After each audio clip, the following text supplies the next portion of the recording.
Ich sage das alles nur, damit wir uns im Klaren sind, welche Wirtschaftsentwicklung eingeleitet wurde. Was war die Folge? Ein Konzernchef eines großen Konzerns hat mir erzählt, was der Unterschied war, sagen wir mal, wann war das, wann er mir das erzählt hat, vielleicht so 2004, 2003. Und er sagte damals, was der Unterschied ist zu vor 10 Jahren. Und da sagt er, der Unterschied ist ganz klar, vor 10 Jahren war bei einer Vorstandssitzung seines Konzerns der Tagesordnungspunkt 10 der Börsenwert des Unternehmens. Das hat gar keinen interessiert. Und jetzt ist es immer der Tagesordnungspunkt 1. Und zwar, weil vom Börsenwert allein abhängt, ob man Kredite kriegt, zu welchen Bedingungen man Kredite kriegt, wie schnell man sie kriegt, zu welchen Zinsen etc. Also, was ist passiert? Nicht nur die Politik hat sich dem Finanzmarkt untergeordnet, auch die Realwirtschaft hat sich dem Finanzmarkt untergeordnet. Vereinfacht gesprochen, nicht mehr Daimler entschied, was die Deutsche Bank macht, sondern die Deutsche Bank entschied, was Daimler zu machen hat. Und der Finanzbereich war natürlich mal ein Dienstleister der Realwirtschaft. Damit hatten wir nichts mehr zu tun. Er bestimmte, er dominierte die Realwirtschaft auf seine Art und Weise. Auch das ist Ausdruck dieser Krise. So, nachdem das alles passiert war, brach alles zusammen und die Bundesregierung, die jetzt so kompetent wirkt in Deutschland, war völlig inkompetent. Es begann damit, dass Herr Steinbrück erklärte, das Ganze sei ein Problem der USA, aber wir hätten alle Sicherungen in Deutschland, da passiert gar nichts. Gar nichts, können Sie nachlesen. Hat er noch im September im Bundestag erklärt. Wir haben gesagt, dass das Unsinn ist. Hat auch nie gesagt, dass wir Recht hatten und er Unrecht hatte. Und dann entwickelte die Bundesregierung ein Tempo, das es noch nie gegeben hat.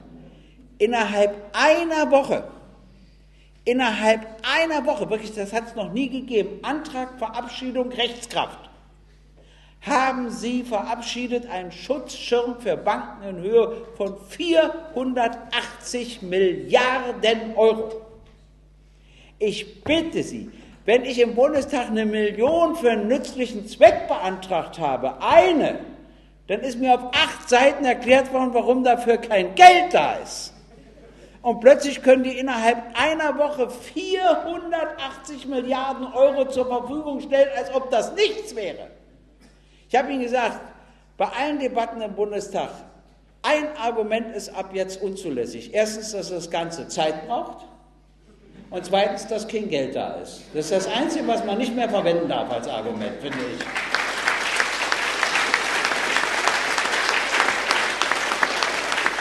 Ich habe gesagt, wir müssen alle Großbanken verstaatlichen. Und jetzt will ich Ihnen noch sagen, warum. Das ist ein schwedisches Modell. Nicht wie manche bei uns meinen, ein DDR-Modell.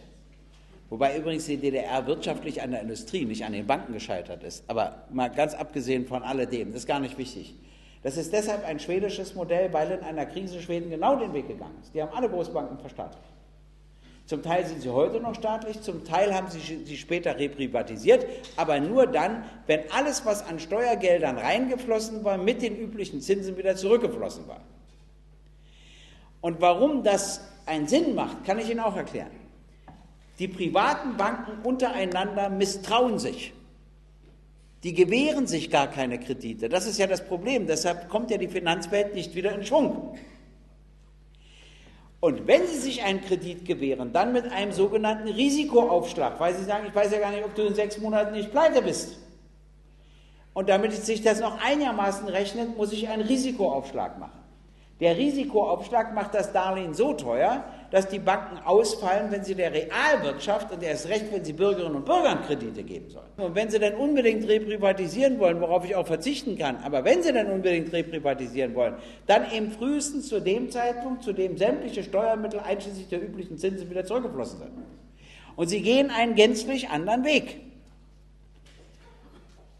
Und zwar gehen sie den Weg, den sie bei der IKB, das ist die Industriekreditbank, bei der Commerzbank und der Hypo Real Estate gegangen sind. Ich mache es ganz kurz, aber ich finde die Beispiele wichtig. Bei der IKB die gehörte zu 38% dem Bund, der Rest war Privateigentum. Dann haben sie den Betrag von 9,2 Milliarden Euro bereitgestellt, damit die nicht pleite gehen. Selbst Roland Berger, der Unternehmensberater, hat gesagt, die IKB hätte man nicht retten müssen, die hätte man auch in Konkurs gehen können lassen. Aber na gut, sie haben es gemacht. 9,2 Milliarden. Danach haben sie die Bank verkauft, übrigens an einer Heuschrecke verkauft, Herr Steinbrück, für 150 Millionen Euro. Da meldeten sich die Privateigentümer und sagten, euch gehören ja bloß 38%, den Rest von den 150 Millionen kriegen wir. Das fiel ihnen auf. Bei den Schulden hatten sie vergessen, sich zu melden. Und zu sagen, ihr müsst nur 38% übernehmen, wir den Rest. Da nicht. Das durften die Steuerzahlerinnen und Steuerzahler alleine bereitstellen. Gut. Und nun habe ich den Bundesfinanzminister gefragt, nach dem Verkauf, sage ich, wie habt ihr denn das vereinbart, aus den Gewinnen wieder die Rückzahlung erfolgt? Nein, sagt er, eine Rückzahlung ist ausgeschlossen. Ich bitte Sie. Und nun kommt der Höhepunkt, das ist die Hypo Real Estate. Da haben wir 87 Milliarden, ich wiederhole, 87 Milliarden Euro zur Verfügung gestellt. Das hat es nun überhaupt noch nie gegeben. Jetzt geht es um die Frage, ob das Ding nicht vielleicht doch staatlich wird. Und dann haben wir einen Änderungsantrag gemacht. Da stand drin, die ist zu reprivatisieren, wenn sie nachhaltig stabilisiert ist. Was ist denn das? Wahrscheinlich, wenn sie wieder Gewinne macht. Dafür haben wir gesagt, wir bitten aufzunehmen, dass vorher und durch die Reprivatisierung alle Steuermittel, die in Anspruch genommen waren, einschließlich der üblichen Zinsen zurückgezahlt sein müssen, bevor das passieren darf. Das haben SPD und Union abgelehnt.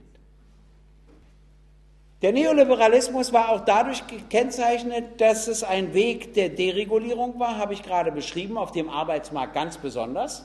Wenn du viele befristete Arbeitsverträge hast, hast du natürlich keine Protestbewegung mehr bei Arbeitnehmerinnen und Arbeitnehmern.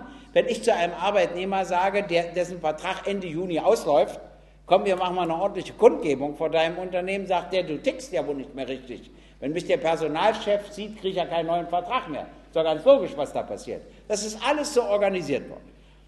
Und dann haben wir die Privatisierung. Und zwar die Privatisierung der öffentlichen Daseinsvorsorge, ob ich Schulen nehme, ob ich Krankenhäuser nehme, ob ich andere Einrichtungen nehme. Und ich finde, die Linke muss drei Dinge klar sein. Im Augenblick wäre es wichtig, Banken aus diesen Gründen, zumindest in Deutschland, zu verstaatlichen. Das Zweite, was wichtig ist, ist, wir brauchen öffentliches Eigentum bei der öffentlichen Daseinsvorsorge und kein privates. Aus einem ganz einfachen Grund. Auch wenn wir, so edel wir alle sind, wenn einer von uns ein Krankenhaus kauft, denkt er ab dem nächsten Tag darüber nach, wie sich das rechnet. Und dann fallen dir in Deutschland zwei Sachen auf. Das eine ist, dass Kindermedizin sich nicht rechnet. Also sagst du, Kinder sind ja ganz nett, aber ich muss doch mal sehen, wie ich die an eine staatliche Klinik loswerde. Und das zweite ist, dass du für eine bestimmte Operation eine Fallpauschale bekommst. Mit dem Unterschied, dass der 23-Jährige danach 3 Tage in deinem Krankenhaus liegt und der 73-Jährige 3 Wochen. Also sagst du, der 23-Jährige rechnet sich doch wesentlich günstiger als der 73-Jährige. Und jetzt habe ich eine gesellschaftspolitische Frage, die darf man doch noch stellen. Wollen wir, dass in Krankenhausleitungen so gedacht werden muss? Oder wollen wir durchsetzen, dass dort gedacht wird, wie kann ich die Vorsorge und die Fürsorge verbessern? Und wie setze ich im Sinne des Artikels 1 des Grundgesetzes der Bundesrepublik Deutschland, wonach die Würde des Menschen unantastbar ist, durch, dass jeder Mensch den gleichen Anspruch auf Vorsorge und Fürsorge hat, unabhängig von Geschlecht, von Alter und von sozialer Herkunft? Das ist doch die Kernfrage.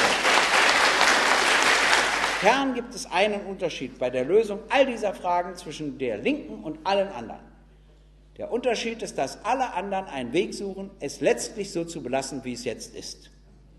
Über Umwege, über ein paar kleine Korrekturen, etwas Regulierung und so weiter. Letztlich soll es aber dabei bleiben, dass wir einen großen Teil in der Bevölkerung haben, der arm ist und ärmer wird, in der Welt sowieso, und dass es einen kleinen Teil gibt, der immer reicher wird.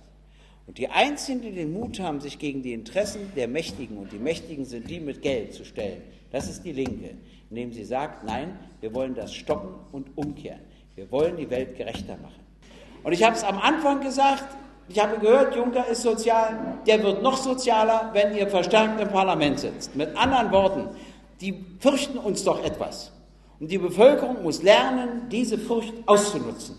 Und zwar dahingehend, dass sie sagen, jetzt wählen wir auch euch diese Linke ins Europaparlament und ins nationale Parlament. Und dann wird Europa und dann wird Luxemburg friedlicher. Ich sage mal, raus mit allen Soldaten, auch mit eurer Handvoll und erst recht mit unseren vielen aus Afghanistan. Das löst keine Probleme, es verschärft sie nur. Und Europa und Luxemburg wird sozialer. Dankeschön.